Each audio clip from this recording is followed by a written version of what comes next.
Okay, preparing live. It still says preparing live. So this is what I don't know what's going on at this point. That's so funny. So what I do, or I'm going to go to Facebook and see if it'll tell if when I go to Facebook if we're live. Yes. Nope, it's still preparing. We're always preparing. Goodness, I so get it.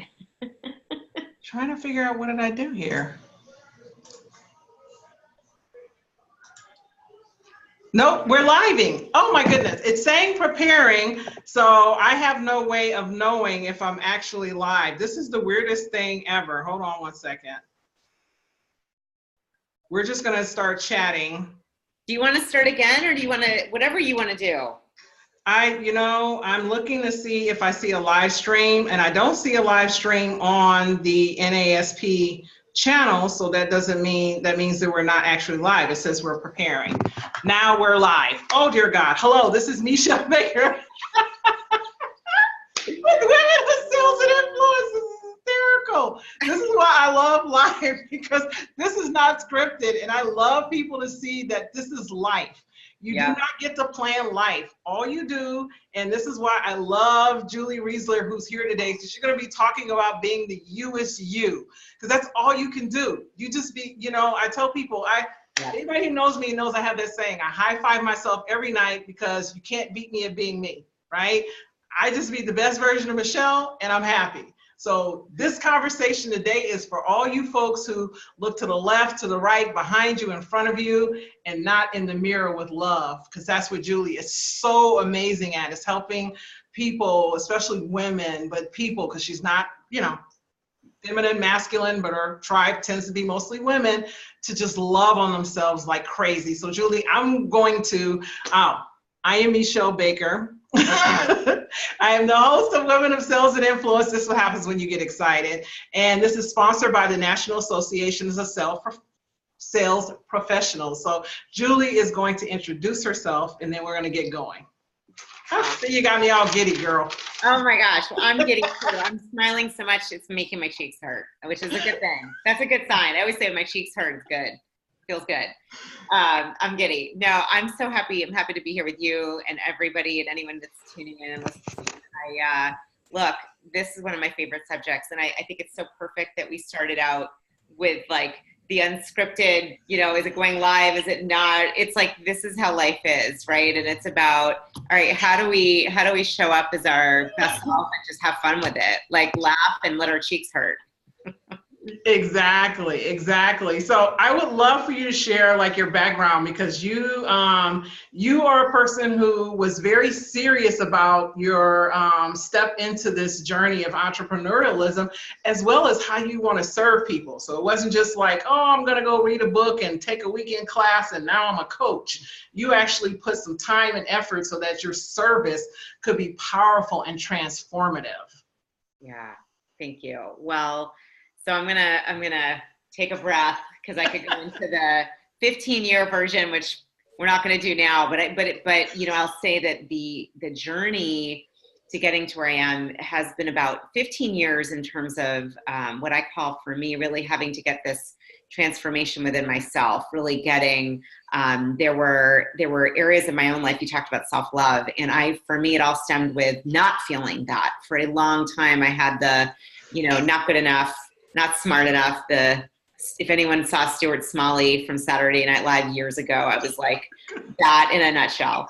The just comparing, feeling like I did a lot of internal negative self-talk, and that it didn't work so well. And so what happened was, for me, my real struggle, if anyone out there has ever experienced this, for me, my struggle is with food and food addiction and using food to deal with emotions. And it wasn't until I had a real breakdown around that I now am blessed to say was a breakthrough, because it got me into support group and coaching. And I always joke, $30,000 of therapy and a personal development program and a support group and a sponsor and a mentor, and you too can like actually fall in love with yourself and feel good.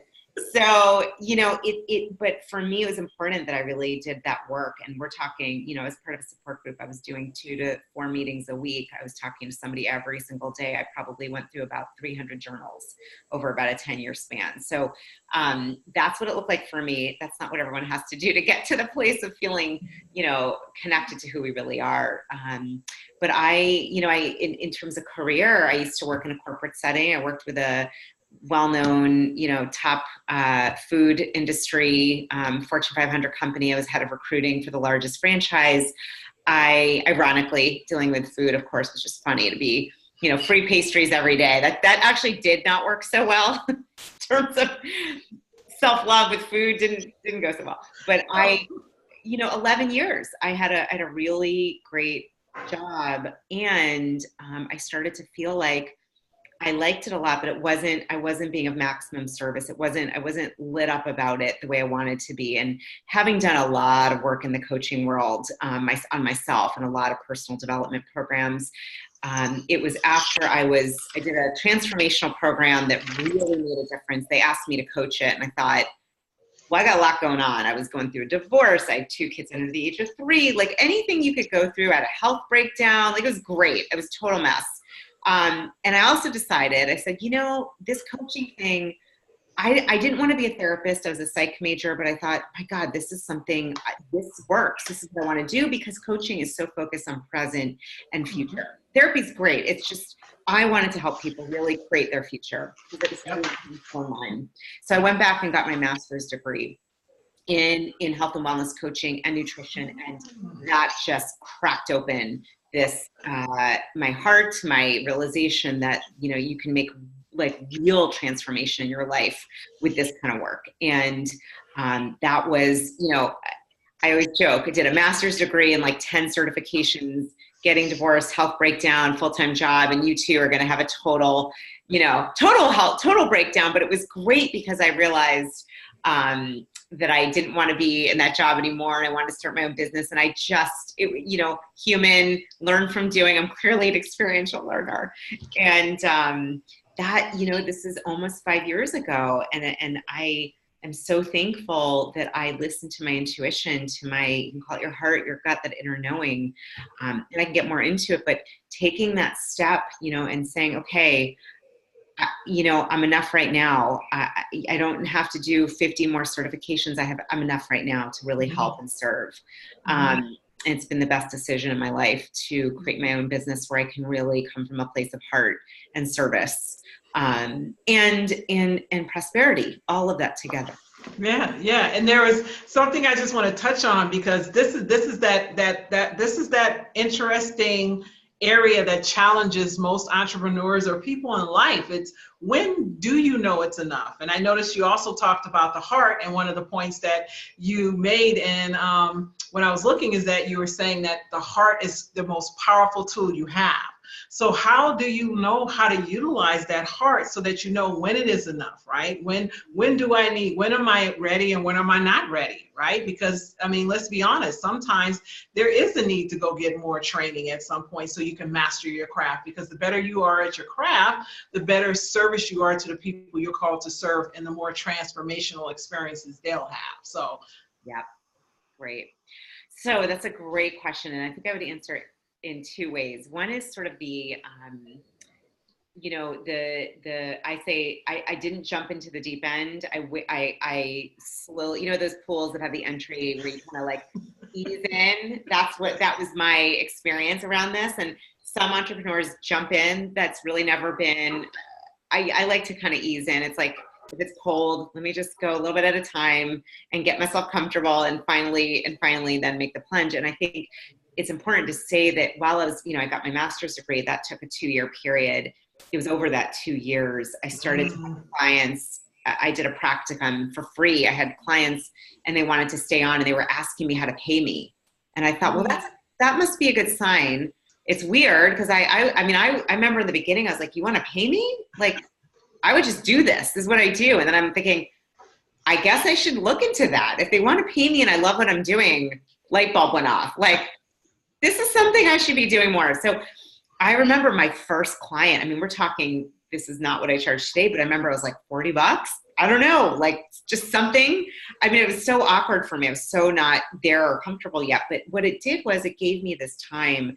I took a good 2 years to basically have a little bit of, clients on the side and then start to get a sense of what I really wanted to do. And, I mean, I joke that the website I have today is not the one. I mean, I created my own website, bootstrap style.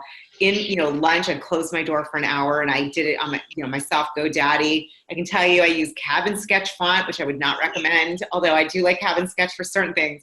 And I just gave myself space to create and to build time to feel more confident about it. And what happened? It's like that quote, the caterpillar stayed as a caterpillar until it couldn't anymore, and it had to become a butterfly. It was like I couldn't do it anymore. I'd had enough. People that were asking to work with me. I saw enough potential. And I started to get that yearning, that feeling in my gut, that feeling in my heart. And at some point, I used to say to a friend, the whole like leap and the net will appear. I mean, I had I would say that I would ask for signs, and I kept seeing these airplanes. I'm like, I feel like I'm in an airplane being asked to jump, and I'm frickin' hoping there's a net, because it's a big deal. I got 2 kids. I was recently single parent. I had a 9-to-5 pretty cushy corporate job. And it was like, to some people, they're like, wow, you're crazy. To my intuition and my heart and my inner knowing, it was like, you're not crazy. You must do this. And so, but I got to the place where I felt like there was enough, I built up enough to feel comfortable. It wasn't a rash decision. And I started to work with some people on the side, and I thought, well, at least I have a couple of these clients. I've never waited tables, but I guess I could figure that, although I would have been horrible because I'm not so great with holding things and balancing. So I don't know, I figured I would figure it out, and that was the beginning.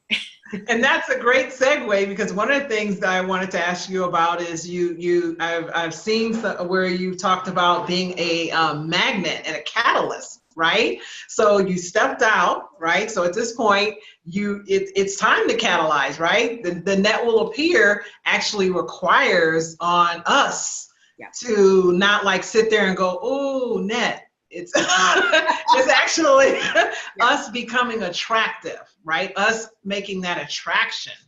And I'd love for you to share a little bit about how you went from taking the leap, knowing the net would appear, and then creating your magnetism, that attractive. Yeah.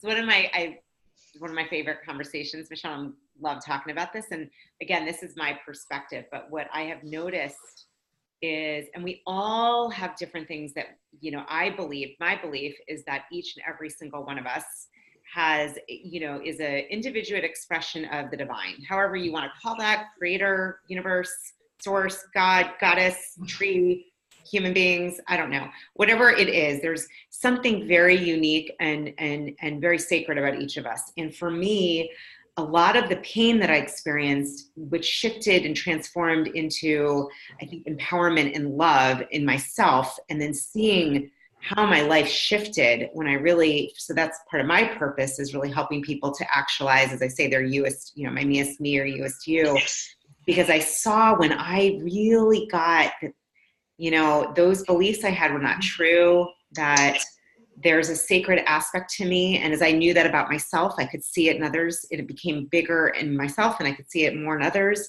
I realized there's a lot of people in life that are asleep at the wheel, so to speak. And what became more important to me was to be of service and to help people wake up and to understand. I'm not an expert in you, Meshell, or anyone else watching this, but I am an expert in asking questions and listening and seeing your sacred, divine self. I'm an expert in the coaching and this creating space and I'm an expert in knowing that we all have that.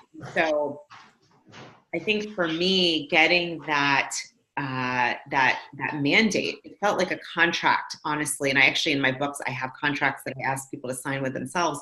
I believe there was some sort of contract I created before I came here. I don't know. I don't know the ins and outs of it. I just know that I'm here to do some stuff to help people to feel free and to have a life they love, that's abundant and prosperous and joyful and loving. And I do believe as we do that for ourselves, that then we help others to do that. And that really could shift and will shift consciousness and the state of affairs in our world. And so I'm very passionate about that. And so that starts though with me and how I'm being. And so that getting that how I'm being to me is the most important thing. And then, you know, as a friend of mine says, it's full-time faith. You know, it's full-time faith, but it's not reckless faith. You know, I'm in my zone of what I feel I'm really, I love and I'm skilled at. I'm not fantastic at numbers. Like if I had said, okay, I'm going to start my business being an accountant, I'm guaranteeing you I would have failed.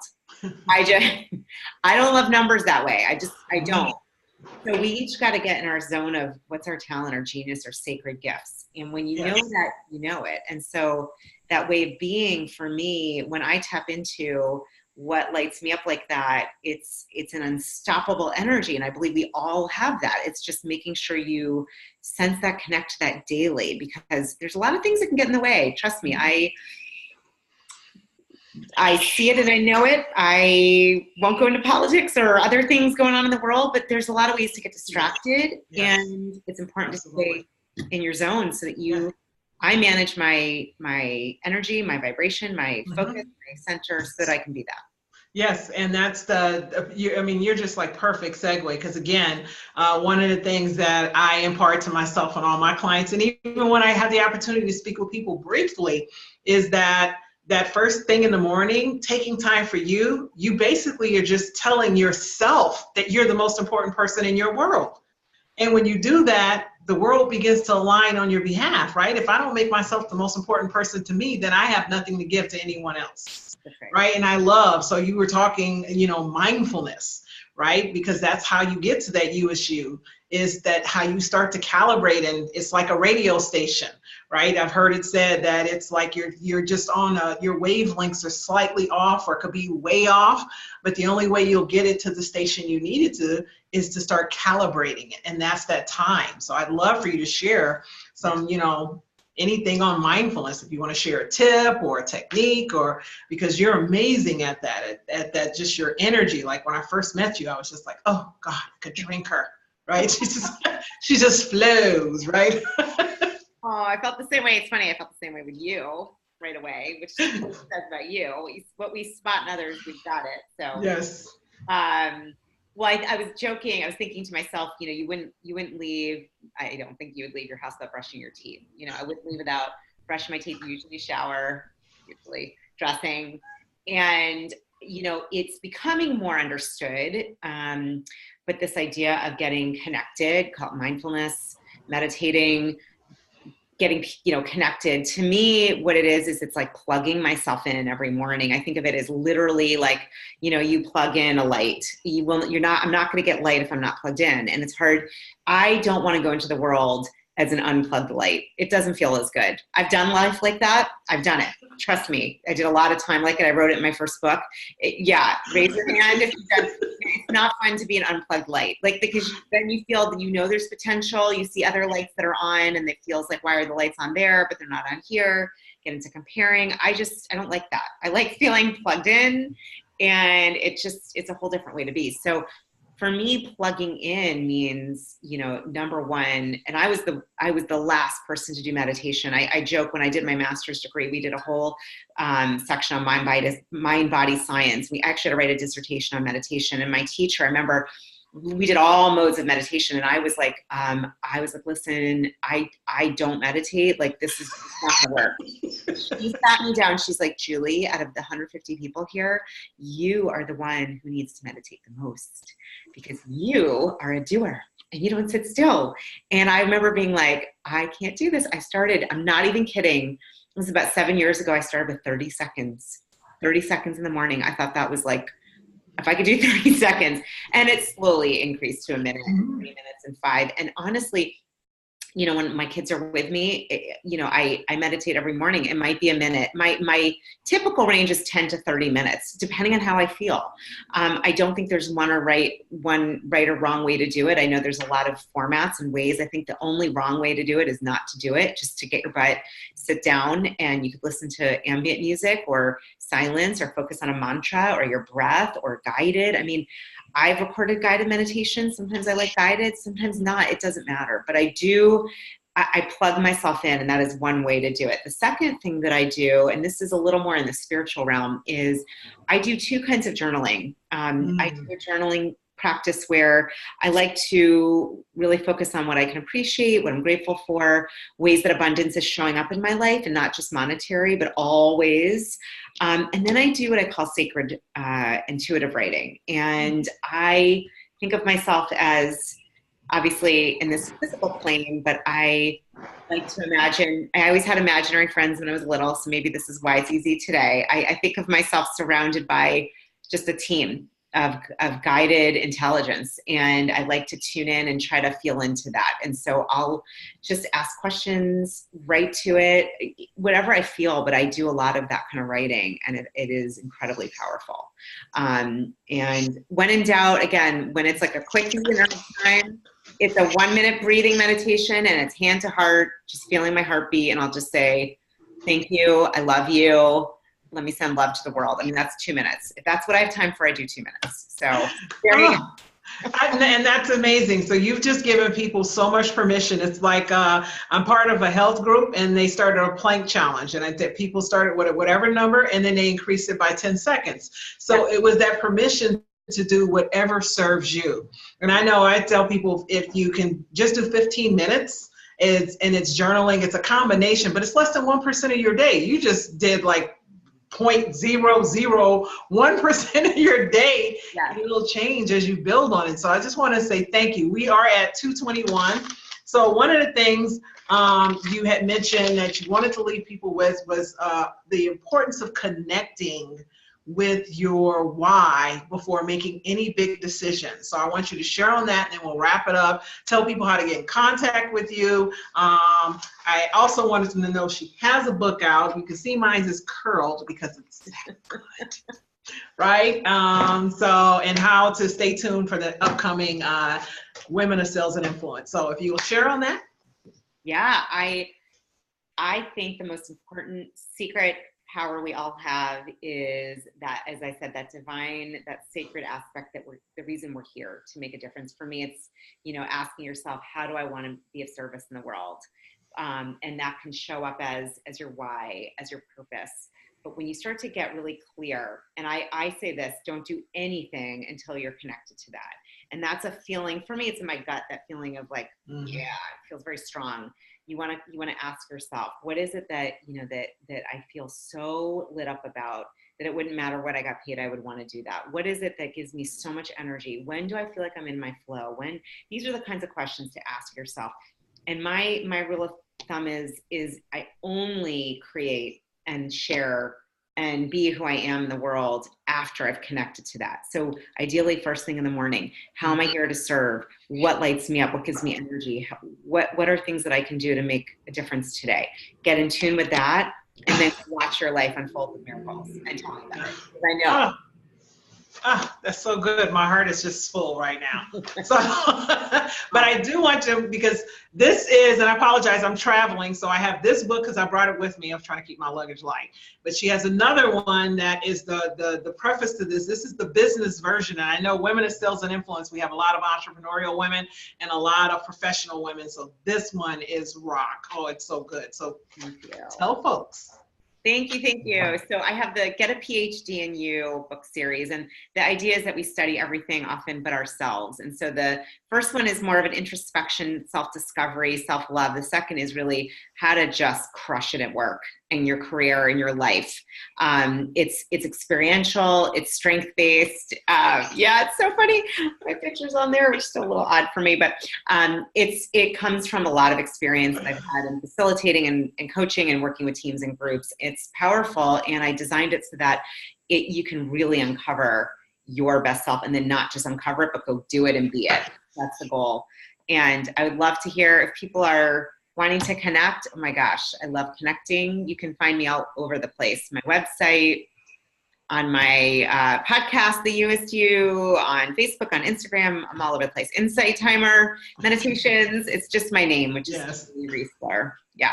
Absolutely. And what I'll do is when this broadcast, I'll put a link to the book in there and then a link to her Facebook page. So if you want to connect with Julie, and I mean, if this is calling to you, she is a person similar mind to me, reach out, right? Don't second guess. Go with that heartstring, right? That is telling you there's something there. So follow that. So Julie, I want to say thank you so much. And I'm going to wrap it up.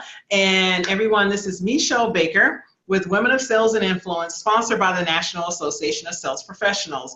We are one of the largest online organization of sales professionals in the world. We have a robust membership. If you go to NASP.com, you can check out the membership and join us, and we have some amazing things coming your way, meetings and a sales conference and sales mastery. So many amazing things coming your way in 2019. So get plugged in so you can keep up to date with what's going on. Julie, thank you again for being a guest. I will make certain that you guys have the information to connect with her. Stay right there. I'm going to stop us from going live, and then I got to get some more time. I get me time, you know, y'all. You guys had her enough, and now I get her myself. Thank you. Okay, and then stop the recording.